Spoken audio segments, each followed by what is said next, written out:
Bonjour, c'est Jules Lavie pour Code Source, le podcast d'actualité du Parisien.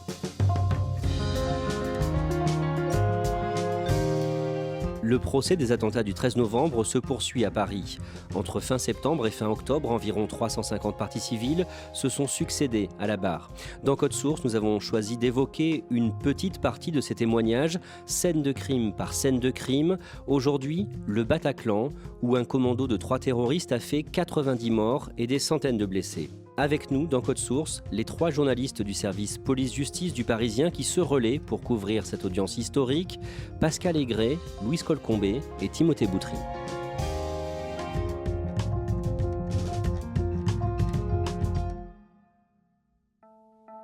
Le vendredi 17 septembre, un policier de la brigade criminelle qui a supervisé les constatations vient raconter comment ce travail a été effectué. Timothée Boutry, il explique que la méthode utilisée était celle qui s'applique au crash aérien.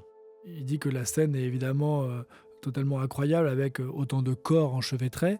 Et donc il faut appliquer une méthode particulière puisque le Bataclan, c'est une très grande scène de crime. Donc il y a beaucoup de zones à explorer, à passer au peigne fin. Et donc le Bataclan va être divisé en 11 zones où chaque enquêteur va récupérer tous les indices qu'il peut. Et c'est uniquement grâce à cette méthode qu'ils vont pouvoir récupérer toutes les informations nécessaires pour leur enquête. Le policier ne montre pas de photos de la scène de crime, mais sur les écrans, il projette les images d'une visite virtuelle du Bataclan après sa rénovation en énonçant les noms de chacune des victimes à l'endroit de leur découverte. Timothée Boutry, à un moment, ce policier de la brigade criminelle diffuse un extrait sonore de l'assaut du Bataclan par les terroristes. Oui, en fait, il y a le dictaphone d'un spectateur du concert qui a enregistré toute la séquence en fait. On a le début de l'attaque, tout ce qui se passe à l'intérieur, jusqu'à l'assaut. Enfin vraiment, c'est la bande-son de l'attentat du Bataclan. Et en fait, il ne va diffuser qu'une vingtaine de secondes qui correspond au moment où les 3 terroristes font leur entrée dans la salle de spectacle.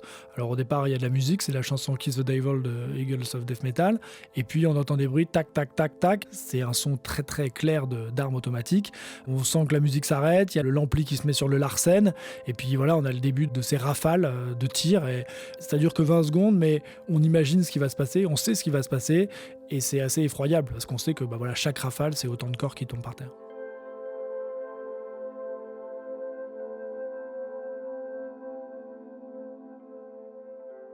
Pascal Aigret, le mercredi 6 octobre, vous écoutez le témoignage de Clarisse, 30 ans. Elle avait 24 ans ce soir-là, elle terminait ses études, et au moment de l'attaque, elle allait sortir du Bataclan. Oui, elle allait sortir du Bataclan avec un copain parce qu'ils étaient étudiants, ils avaient emporté une petite fiole de whisky pour boire pendant le concert et ils sont à sec et ils veulent sortir chercher des bières. Et à ce moment-là, ils sont dans le vestiaire et elle voit le regard du videur. Elle dit « les yeux ne mentent pas », il y avait la mort dans ses yeux et en fait, c'est l'arrivée des tireurs.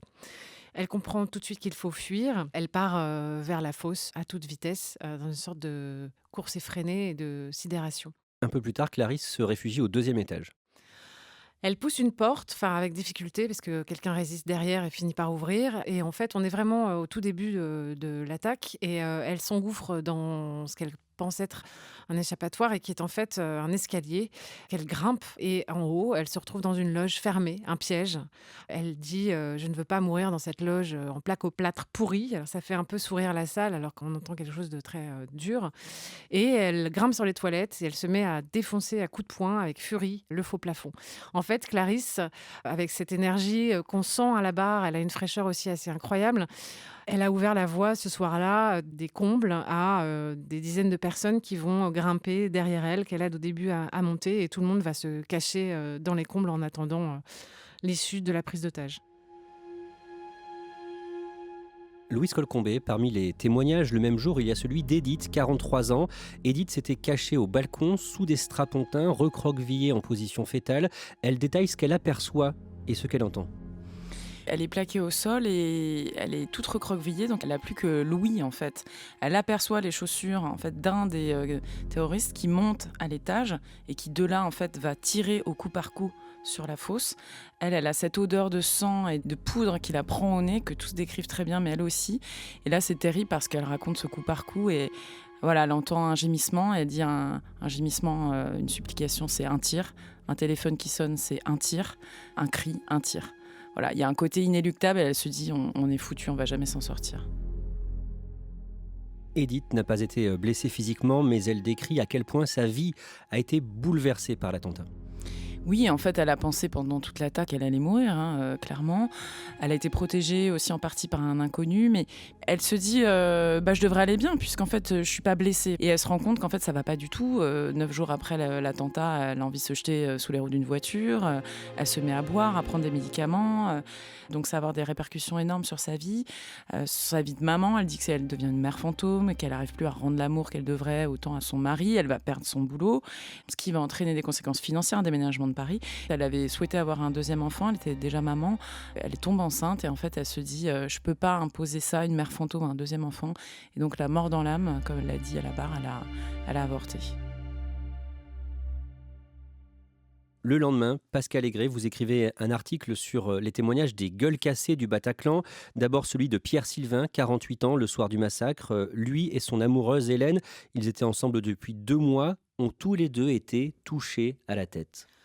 Pierre Sylvain et Hélène sont dans la fosse au moment où les terroristes arrivent. Au départ, comme tout le monde, ils se couchent. Et à un moment donné, les lumières se rallument. Il comprend qu'il y a un des terroristes qui passe au coup par coup. Ce qu'on apprend avec le témoignage de Pierre Sylvain, c'est la détermination des terroristes à tuer, puisqu'en fait, ils visaient les têtes. Ce qu'on apprend aussi, c'est ce que font les balles de Kalachnikov. Ce sont vraiment des ravages particuliers. Ce sont des blessures de guerre. Ce sont des balles qui fracassent tout, qui laissent des résidus de limaille, de fer qui peuvent ressurgir des années après. Et ce qu'on voit à travers lui, parce qu'il arrive, malgré sa propre blessure, à sortir Hélène du Bataclan, ils vont survivre tous les deux. Ils vont se reconstruire, subir des dizaines d'opérations. En fait, ce qu'on apprend donc, c'est la force incroyable de l'instinct de survie.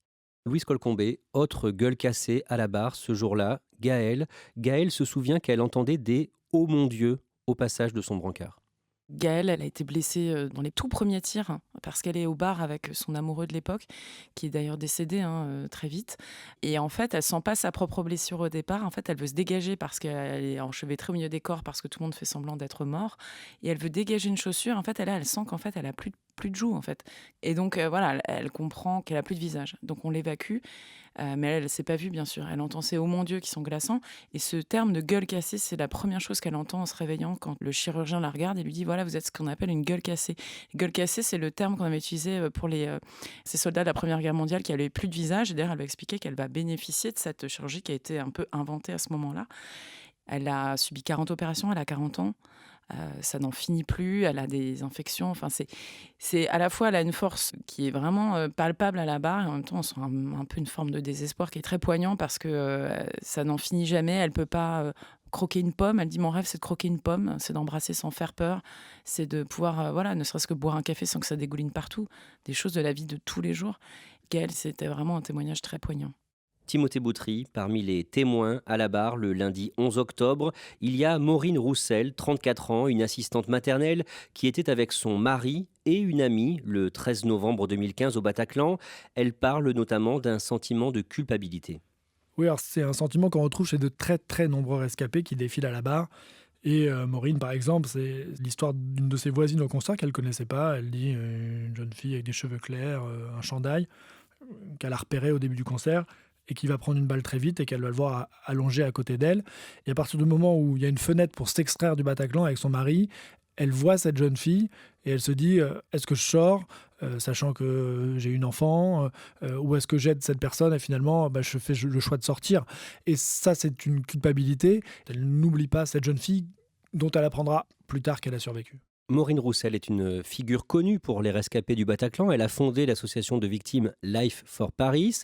Elle raconte comment beaucoup de survivants du 13 novembre se retrouvaient régulièrement dans un bar assez proche du Bataclan pour discuter. Oui, c'est parti un peu comme une bouteille à la mer. Elle était de retour chez elle. Elle s'est dit non mais ce qu'on a vécu c'est incroyable. Et puis on a tous envie d'un peu savoir ce que les uns et les autres ont vécu. Elle a mis un message sur les réseaux sociaux très vite. Puis ça s'est fait comme ça, un peu naturellement, spontanément. Et il y a aussi un autre homme qui va témoigner, qui participait à ces apérothérapies comme il les appelle, qui raconte avoir rencontré sa compagne sur place. Il dit voilà, on a des vies un peu cabossées, mais on se comprend au moins là-dessus. Maureen explique que l'attentat a brisé sa vie. Pendant 1 an, l'association l'a fait tenir et après elle dit mon corps, mon esprit ont lâché, donc je suis tombé très très très bas, ça n'allait pas du tout. Son mariage a explosé, sa vie professionnelle est devenue chaotique et elle dit c'est comme si une partie de l'identité se fracturait, comme si on était dans le corps de quelqu'un qu'on ne connaissait pas.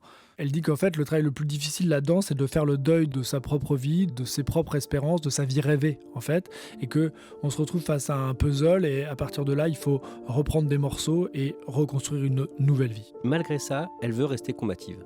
Elle a cette formule assez forte en disant lors de ce procès j'ai entendu parler de guerriers, mais c'est qui les guerriers, c'est qui les combattants? C'est des gens qui tirent sur des gens désarmés dans le dos dans une salle de spectacle, ou alors c'est nous qui, fracassés, brisés, nous levons chaque matin, nous battons pour continuer à vivre, les guerriers c'est nous. Ça c'est extrêmement frappant et tout ça évidemment saisit la cour d'assises.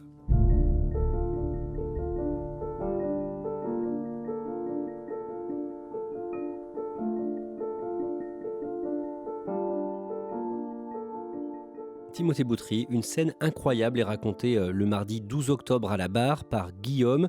Il avait 21 ans à l'époque, 27 ans aujourd'hui. L'un des 3 terroristes lui a parlé et lui a demandé de monter sur la scène. Il explique que quand les tirs retentissent, d'abord il essaye de se cacher au pied de la scène sous un amas de carton. Son regard finalement croise celui d'un des terroristes, de Sami Amimour en l'occurrence, et il lui dit de monter sur la scène. Et alors, il est un peu frappé par la manière dont Sami Amimour tient son arme. Il dit un peu comme un jouet, j'ai un peu cru à une blague. Et voilà, il lui dit mais vas-y, toi t'es avec nous, lève-toi. Donc il dit je sais pas trop. Et il dit non mais lève-toi ou je te mets une balle dans la tête. Donc Guillaume obtempère et se retrouve face à face avec Sami Amimour. Et il dit qu'à ce moment-là, il y a un des terroristes qui se trouve déjà sur le balcon, qui le voit, qui lui dit « Non, mais qu'est-ce que tu fais debout? Toi, je vais te tirer une balle dans la tête. » Et que là, Sami Amimour répond à son camarade « Non, c'est bon, t'inquiète, il est avec nous. » Et lui-même, Guillaume, dit à un moment, j'ai dit « Non, mais je suis avec vous. » Donc il va avoir cette formule-là. Et c'est comme ça qu'il se retrouve face à face avec Sami Amimour, qui lui donne un ordre. Il lui dit, en parlant d'un spectateur qui est blessé, va voir ce fils de pute et va me dire s'il est mort ou pas. Et donc il se demande si vraiment il compte se servir de lui comme d'un auxiliaire. Est-ce que c'était par cynisme? Est-ce que c'était parce qu'il avait vraiment besoin de moi? Encore aujourd'hui, il se pose la question. Que se passe-t-il ensuite? Ensuite, Guillaume dit qu'il voit 2 ombres rentrer à l'intérieur du Bataclan et que très vite il comprend que ce sont des policiers. Il s'agit en fait du commissaire de la BAC et de son équipier. Et ce sont eux qui vont viser Sami Amimour et l'atteindre. Et lui, il dit d'ailleurs, tout de suite, je vois qu'ils sont en train de viser et je vois les éclairs qui partent de leurs armes vers l'homme qui se trouve en face de moi. À partir du moment où Sami Amimour a été touché, il s'affaisse au sol et il déclenche sa ceinture explosive. Évidemment, énorme détonation. Lui, Guillaume, n'est plus là puisqu'il a sauté par-dessus la scène, il est en train de s'enfuir. Il ressent cette explosion, mais il ne sait pas au départ exactement ce qui s'est passé puisqu'il n'a pas assisté, mais très vite, il comprendra que c'est le terroriste qui s'est fait exploser. Pascal Aigret, le policier qui a tiré sur le terroriste, est un commissaire de la brigade anticriminalité nuit de Paris. Le 22 septembre, il avait décrit cette scène de son point de vue. Quand ils arrivent vers le bar, ils entendent une voix. C'est la voix de Sami Amimour qui est sur scène et qui ordonne donc à Guillaume « couche-toi au sol ». Et il voit l'otage résigné commencer à s'agenouiller. Ils se rendent compte qu'ils n'ont que quelques secondes pour agir. Et c'est là qu'en fait, il dit, le policier de la BAC de nuit, je fais comme au stand de tir, je m'appuie sur une petite rambarde, j'épaule, je vise et je tire. Seulement quelques coups, mais c'est ça qui va en fait inciter Sami Amimour à déclencher sa ceinture explosive et qui va faire basculer en fait toute la prise d'otage. À ce moment-là, le policier pense que Guillaume est le seul survivant.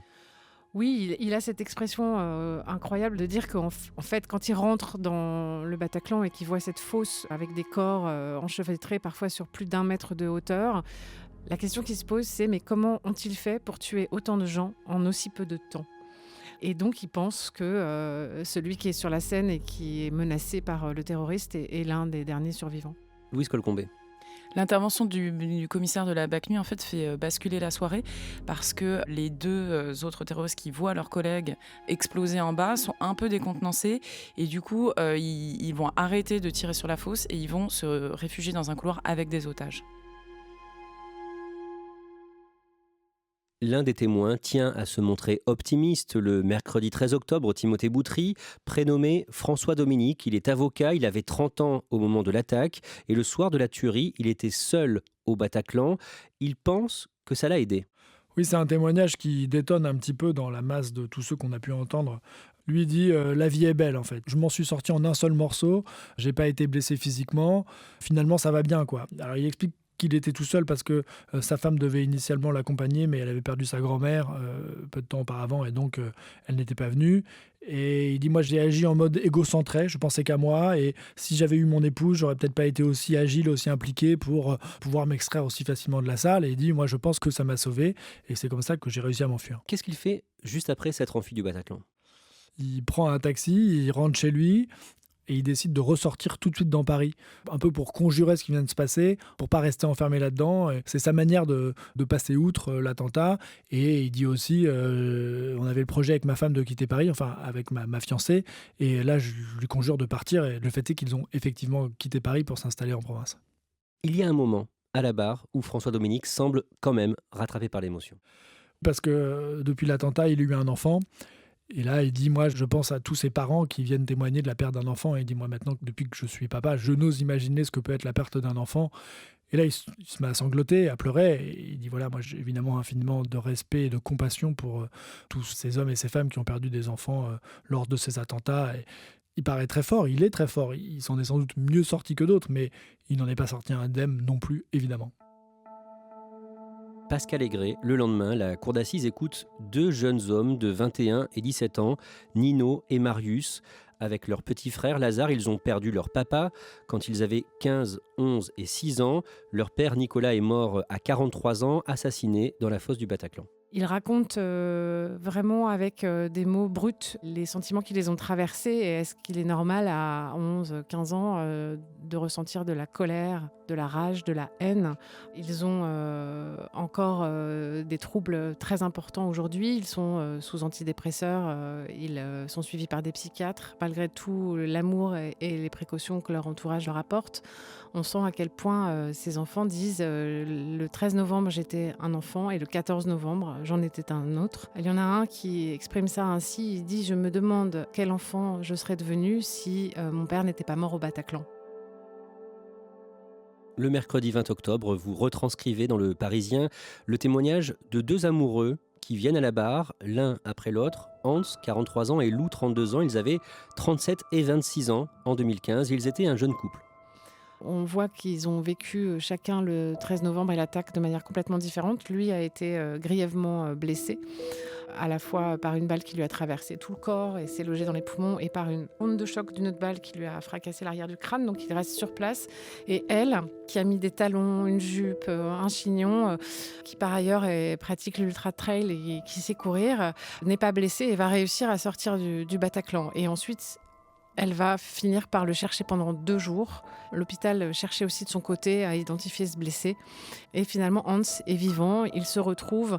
Et on sent beaucoup d'amour dans ces témoignages, même s'ils sont l'un après l'autre. Ils ont voulu témoigner séparément, presque pour respecter le 13 novembre de l'autre. Et elle a cette phrase, Lou, qui est de dire on a réussi à rester soudés et à se reconstruire pas à pas ensemble.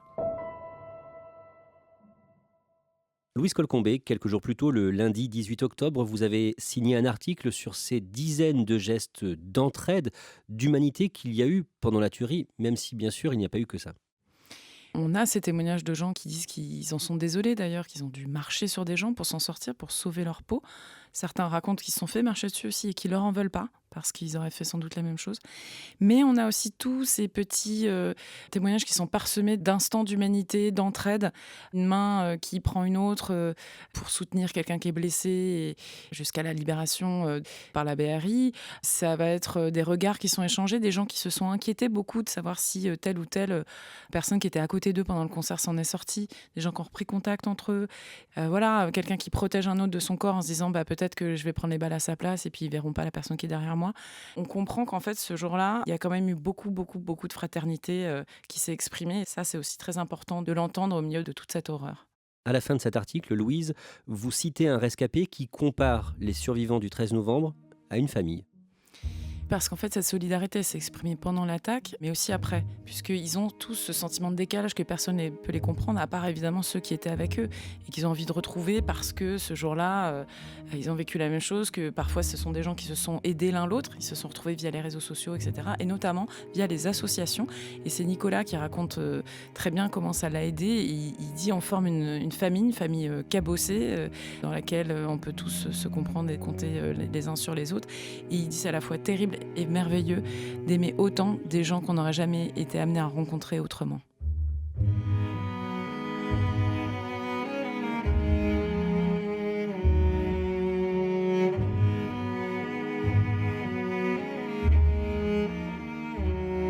Merci à Pascal Aigret, Louise Colcombé et Timothée Boutry. Je précise que ce podcast a été enregistré le 21 octobre. Le Parisien, c'est 400 journalistes mobilisés pour vous informer avec des bureaux dans tous les départements d'Île-de-France et l'Oise, à retrouver sur leparisien.fr. Et Code Source, le podcast quotidien du Parisien, est disponible sur toutes les plateformes audio. Cet épisode a été produit par Sarah Amni, Clara Garnier-Amouroux et Thibault Lambert. Réalisation, Julien Moncouquiol. Si vous aimez Code Source, n'oubliez pas de vous abonner, de nous laisser des petites étoiles ou un commentaire sur votre application préférée. Vous pouvez aussi nous écrire directement codesource@leparisien.fr.